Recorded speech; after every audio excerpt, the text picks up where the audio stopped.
सबको मेरा नमस्ते। मैं doctor Zakir Hussain, ENT surgeon. Patient teaching program में आज का टॉपिक जो है वो क्रॉनिक टॉन्सिलाइटिस। पहले हम ये देखते हैं कि ये टॉन्सिल्स होता क्या चीज़ है।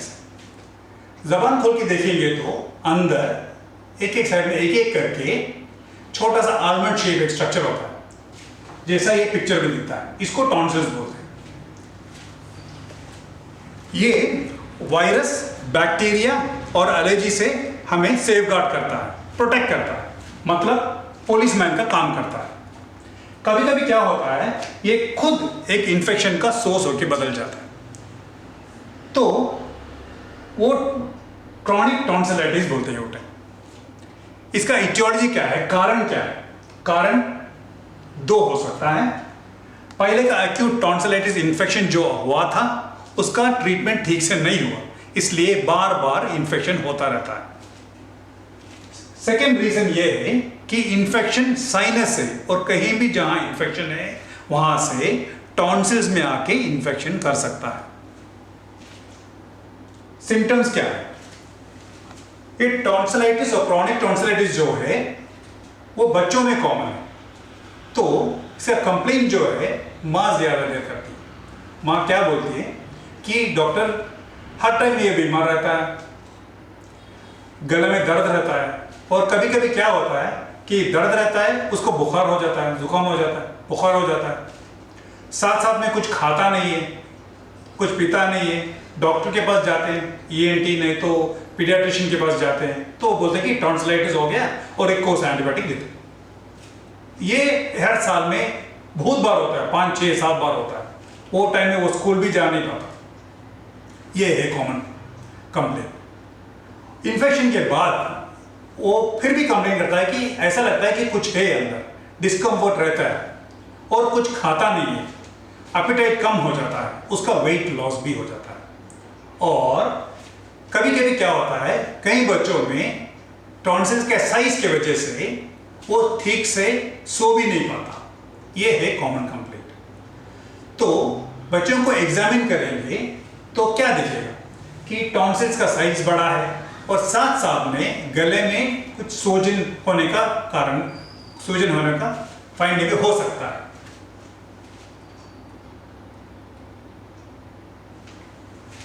क्या क्या कॉम्प्लिकेशन हो सकता है?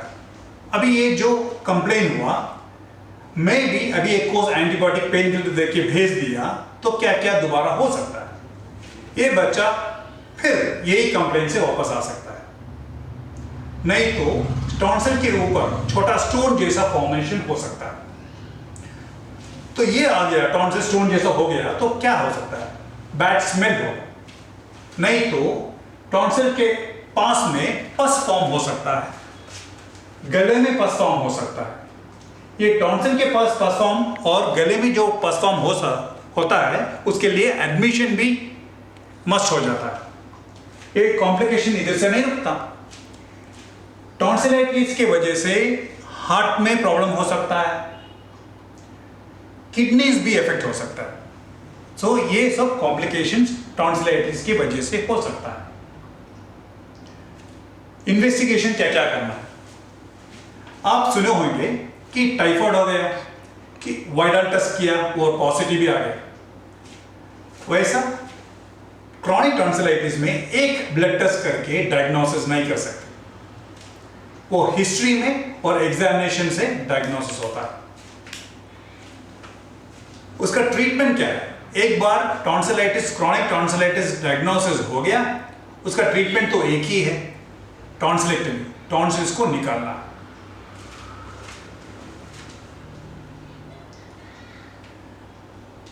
कब कब टॉन्सिल्स को निकालना मस्ट होता है? Indications for tonsillectomy. एक, टॉन्सिल साइज बड़ा है और बच्चा नॉर्मली सांस ले नहीं सकता, उसका नींद भी ठीक से नहीं होता।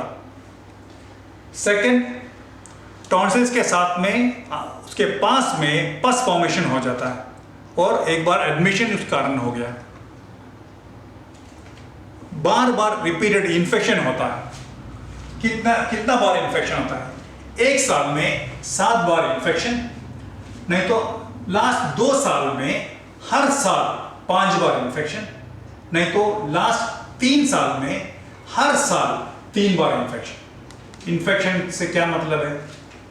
बच्चों को गले में दर्द है, बुखार है, खा नहीं पाता, पी नहीं पाता, डॉक्टर से मिले, टॉन्सिलाइटिस का डायग्नोसिस उन्होंने बताया, एक कोर्स एंटीबायोटिक देने के बाद कम हुआ।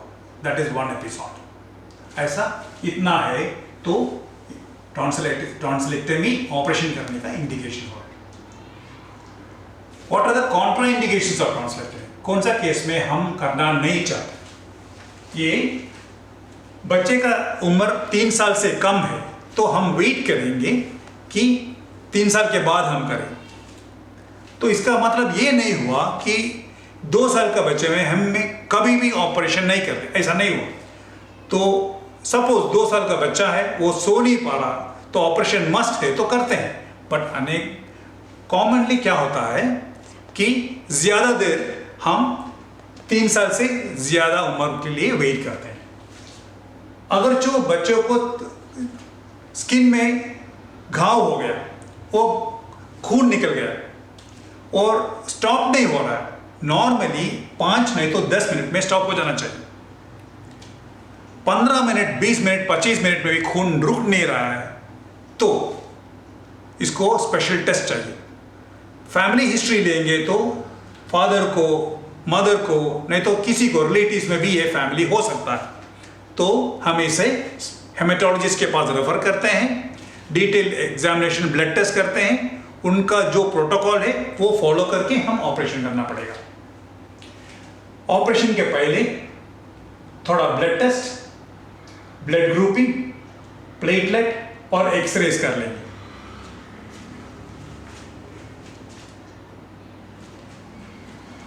ऑपरेशन का कंसर्न चाहिए।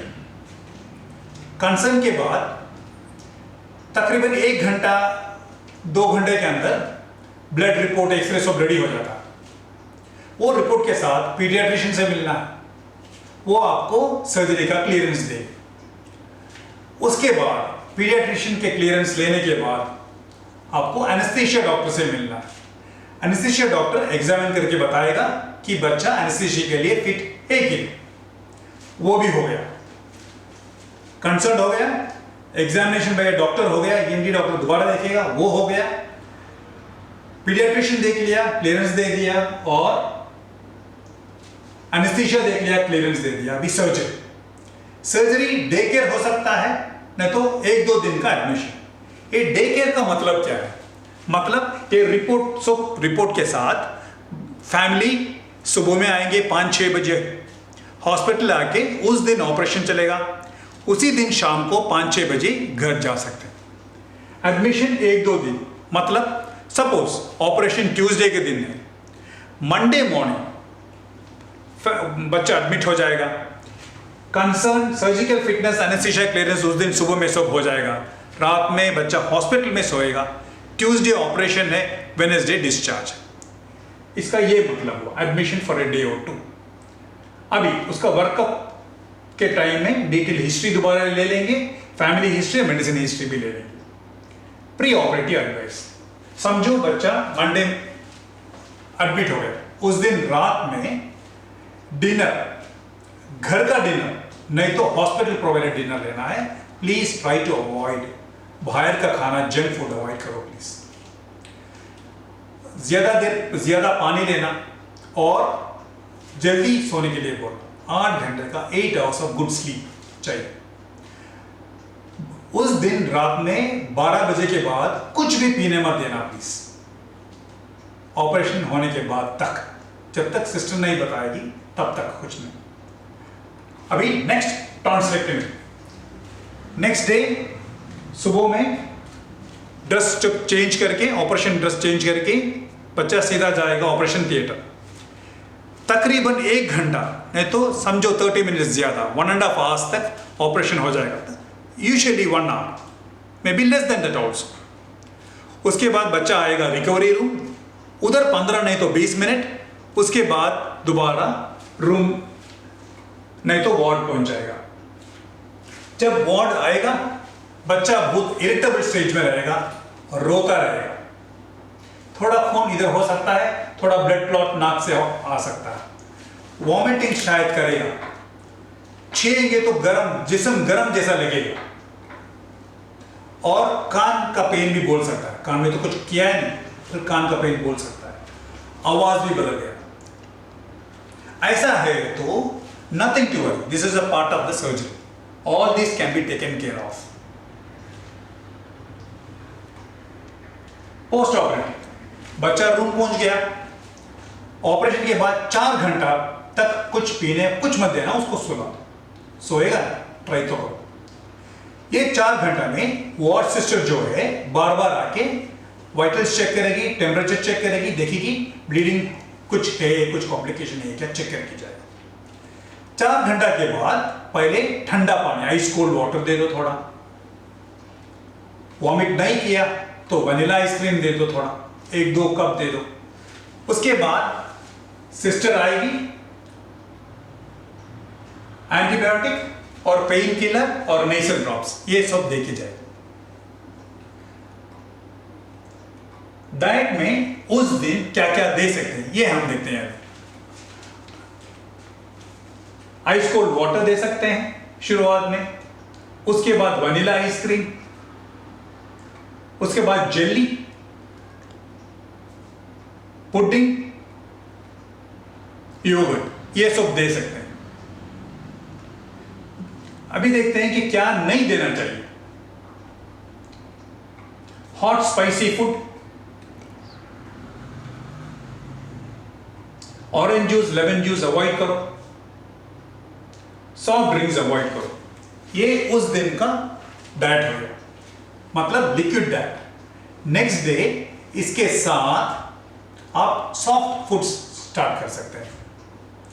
कुछ hard food, crispy, spicy avoid करो 2 वीक्स तक, 10 डेज to 12 डेज चले। बच्चा नॉर्मल होने के लिए 12 to 14 डेज लगता है, और नेक्स्ट डे डिस्चार्ज हो जाएगा, शायद शाम में भी डिस्चार्ज हो सकता है। घर जाने के बाद ये सब स्पेशली फॉलो करना है इंस्ट्रक्शंस, और ज्यादा एक्सरसाइज के लिए और एक्टिविटीज के लिए घर बाहर मत भेजना, उसमें से प्रॉब्लम हो सकता है। क्या प्रॉब्लम हो सकता है ये मैं बताऊंगा। कॉम्प्लिकेशंस ऑफ सर्जरी, ऑपरेशन के टाइम में ब्लीडिंग हो सकता है, ऑपरेशन के बाद में ब्लीडिंग हो सकता है।